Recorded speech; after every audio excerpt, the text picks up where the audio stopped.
It's just like falling in love, right? You know, when you're not falling in love and maybe your friend is crying over a heartbreak, you'll be like, what's wrong with this one? Ah, it's okay now. It's not.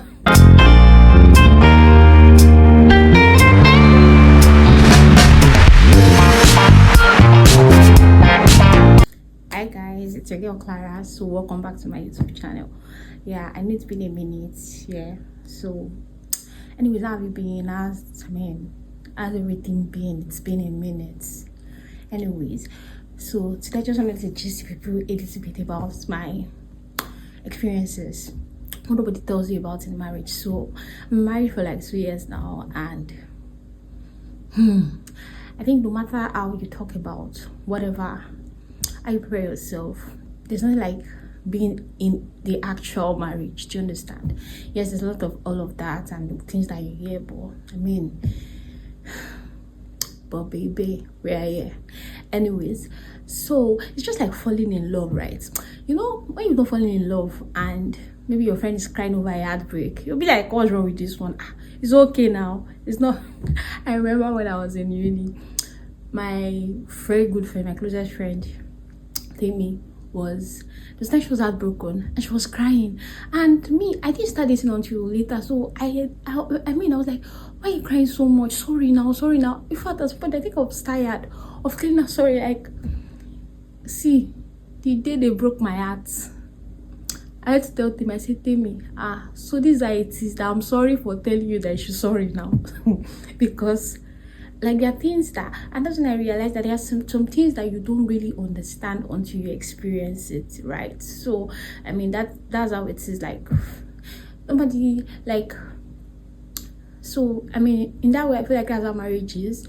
Like you really don't, no matter what they tell you, no matter what your pastor says and everything, my dear, until you experience it, you realize that, oh, okay, this is the reason why they were saying what they were saying. Not to say that it's bad or anything. Like it's just life. Like life will throw things at you and everything, but learning curve. You're getting to know your partner on another level. Do you understand? No matter how much you dated, relationship is not marriage. No matter how long you dated, relationship is not marriage. So you get to know your partner on another level. Anyway, that's not what we came here to discuss. I wanted to discuss about one thing that I feel like nobody told me and it's paining me. It's paining, and I can talk about it now because I'm not where I want to be, but I've started that journey and I've started that process. So, but still, it still shades to all our seniors that went before us, that did not tell us. There are conversations we should be open about that helps the people that are coming in to even know that, oh, okay, it's just like also childbirth now. They will not tell you that not breastfeeding is hard. It's just recently now, like with social media and everything, that we're now hearing that, oh, breastfeeding can even be painful and all of this. Nobody's telling you now. Nobody's telling you to say it's okay, it's gift of God. Tell us the truth. Tell us the truth. I don't understand. What is this? The gift of God? At least tell us so that you prepare your mind that, okay, oh, this is Jonah embarking. At least to prepare yourself mentally, and also like maybe put coping mechanism in place so that it's not like it comes to you as a shock. Even when it comes, you know, oh, okay, I know there was a possibility of this, and it just really helps you understand, like knowing what you're getting into, and not just say, oh no, marriage is this, childbirth is this. What he's saying is not a blessing from God, but give us the realities. Tell us the realities of everything that it is, so that we are more prepared, right? Anyways, forget about my rambling. What I'm talking about is weight loss. Nobody talks about weight gain. Sorry, after marriage. I don't know how many people have experienced it. But like, in fact, I don't know if it's a culture shock or a marriage shock or whatever it is, whatever shock it is, man, like the way I blew up after marriage, and it was so scary that I was like, hey, Obianuju, you've not given birth. You are like this. What if you like that? It was traumatic for me because in my head I'm like, I've not given birth, and I'm like this. If I give birth, like people know that women put on weight after childbirth, that some people lose and some people are not able to lose. Like, so in my head, I'd already prepared myself that, okay, once I get pregnant, that was one thing that I knew because I'd seen people, not that they even told me, but I've just experienced. I've seen my aunts, some aunties that get married, and once they get pregnant and give birth, like there's this weight that they add, and for some reason they're not able to shed. You understand? So it's from what I've seen, not because anybody even told me now. Do you understand? But and I'm giving myself mental preparations for, okay, when that time comes, I would stay ready. Like maybe try not to put on as much weight when I'm even pregnant, so that it helps my postpartum journey. You understand? So I was mentally, in a way, not, at least I knew, and I there's nothing like knowing, right? So I knew. But the one that's okay, the wait after marriage, like, and I think the reason why, now that I think about it, like, it's not like you get married and there's you just gain weight, right? I mean, for all we that we are prone to being fat, right? It's a thing for us. So, like, you understand. And for, I'm not talking about the slim girlies that even if they eat one derica of rice or whatever, or sleep and not even lift a pin, they will still be on their size 6'8", or they give birth and tomorrow they have flat tummy back. I'm not talking about those queens. I mean, you guys, I envy you people, and low-key I'm eating on you guys, because like, you have like the dream body. Like, if you know the amount of exercise and calorie deficit that I have to be on, do you understand? But you guys are lucky, but you guys don't know what you have. I mean, anyways, so, but that's just to say that I'm not talking about those girls now. I'm talking about we girls that are prone to being big, that we have to like really check on the things we eat and our health, and we have to like be on track to stay fit and stay at our desired body, whatever that is for you. Do you understand? So that's what I'm talking about. So like for me, it was like a shock, and I think if I had known, I'd probably not have been flanduring, because really I was the cause of my problem, because I was flanduring. But I mean, it wasn't any different from the life I was living before marriage, right? I don't know, maybe somebody says rest of mind. I don't know, maybe it's rest of mind, but still. So it was just normal chilling now, but I knew that, okay, I was, for the first few months, I was always big on junk, and my husband is like a junk person. He likes junk, so there was a lot of like drugs flying around. And for me, one of the things I was using was coping with, or one of the strategies that I implemented when I was still single, was not buying junks and putting in the house. For like noodles and these things, I don't buy them and keep at home, because I know that I can eat on them excessively. Like I can munch on them excessively, so I don't put it in the house. If I just want to eat, I just go to the store, buy the one that I want, and that is it. Like, and when I buy it, I know that okay, for the next 1 week, like, it's just a mental thing. No, I've eaten this already. Like, for the next one, I'm not going to eat junk. Do you understand? It was just mental. There was no, but all these things were structured that I put in place, and I'm not big on cooking, so you will never find a lot of food lying around in my like at home, in my place.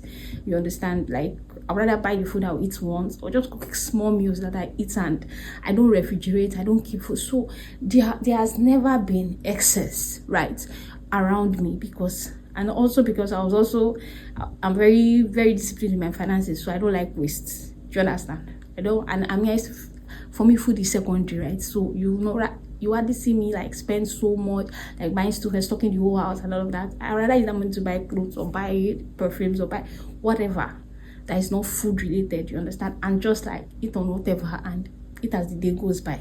You understand? Food is not primary, it's not major for me. So imagine going from that life to being married, where it's a more structured one, because I mean, it's marriage, and my husband, he will eat his 3 square meals. The house has to be full with food, food stuff and everything, like all sorts. Then you have to now start cooking. So I was cooking a lot, and because I was cooking, I was eating. On top of that, there was a lot of junk, so there was no regulation. In fact, we could even, at some point, we can wake up. What time I say, oh, okay, we were out by 2, 3. When my husband wakes up, I will be eating. Okay, once we eat, then I will join him. So it was terrible. So in fact, I was eating and I wasn't even thinking. I don't know what it was, but by the time I knew what was happening, okay, there was a clothes. If I got married around November, I ordered some set of clothes from Zefan and Co. that year. That's 2022. And for some reason, I thought I was fat that period. So, and usually I like ordering my clothes on the big side, like a size up, so that it's sitting freely on me, right? Especially when it's a two-piece trouser set, you understand, so it's not so tight or anything. So I always like a size up. So that was the reason I even bought it. I now ordered that clothes in a size 14 because I was thinking, okay, maybe I was a size 12 then, because I used to be a size 10. Then I'll usually buy a size 12 so that it is a little bit free on my body, right? But I now thought I was a size 12 that time. Maybe I used to have this body dysphoria, and sometimes I'll just be thinking that I'm fat, right? But no, actually now I'm fat. But then, so that was what I would usually just do. So that period, I think for some reason that November period, I thought November, yeah, I thought it was adding up, and I think it was that time I was planning for my trial and everything. So I bought those clothes from Zephan and Co in size size 14. I also ordered clothes from Deepers during that period too, and I bought it size 14. So I remembered that I had to take all those clothes to the tailor down my street to amend everything. Like they had to really add like maybe like 5-6 dresses, 3 from Zephan, 3 from Deepers. They had to complete everything for me. So by January, after I'd gotten married and I gone to my husband's house and relocated to Abuja, I think around February, not January now, I think it was February, I ordered those clothes. Those clothes came in early March. Yeah, it arrived early March. I ordered them in size 12. And those clothes still fit. But because it was a new city and everything, so I wasn't going out, I wasn't doing much. I didn't have time to wear those. I didn't have where to wear those clothes until around maybe August, July, August. Boom. When I brought them out to be, they weren't fitting. The ones that had mended back, the size 14 dress that I bought that mended down were not fitting. The new ones that I bought were not fitting. Like, in fact, it was so terrible. I think that's when it dawned on me that wow, I had dead weight, and it was so terrible. I'm such a girl's girl. Like, I'm the kind of girl that will always like buy clothes. Like, I buy clothes in anticipation for my next outing. I don't know where I'm going. I don't know what the occasion is. I don't know, but I already have. Oh, if I say clothes I like, I know that. Oh, okay. Maybe I'll wear this clothes. If I buy it, I'll wear it to church. Also, this one. Okay, if I have a party, if I have, do you understand? I have clothes. Like I'm very proactive. I like dressing up, so I buy a lot of clothes. You understand? So imagine now having to play dress up and your clothes don't fit, and you don't like and you feel. And for me, yeah, if I look beautiful, I feel beautiful. Do you understand? If I don't look good, it just damps everything. Like everything just goes down. So it got to a point. It was so terrible that I didn't like playing dress. I didn't like going out again. My husband would come like, oh, let's go out and everything. By the time I go to my wardrobe, Jesus, nothing. And I didn't want to start buying. How would I buy clothes and say I'm buying clothes size 14, 16? Jesus, it was terrible. In fact, it was just so terrible. I remember one time I had to send money to my twin sister. She wanted me to buy a lot of booba and send it. In fact, for like 3 months, I was wearing only booba. She bought like 10 or 12 different boo-boos. I have a lot of boo-boos now because I gave her money and she bought all of them. And that was what, in fact, it was my mother that had to tell me that I should stop wearing it because she got tired of seeing me boo-boo. Because I didn't like my body anymore. It was always causing issues, like we want to go out, and for some reason, because I was not in the mood, it would just cause fights, right?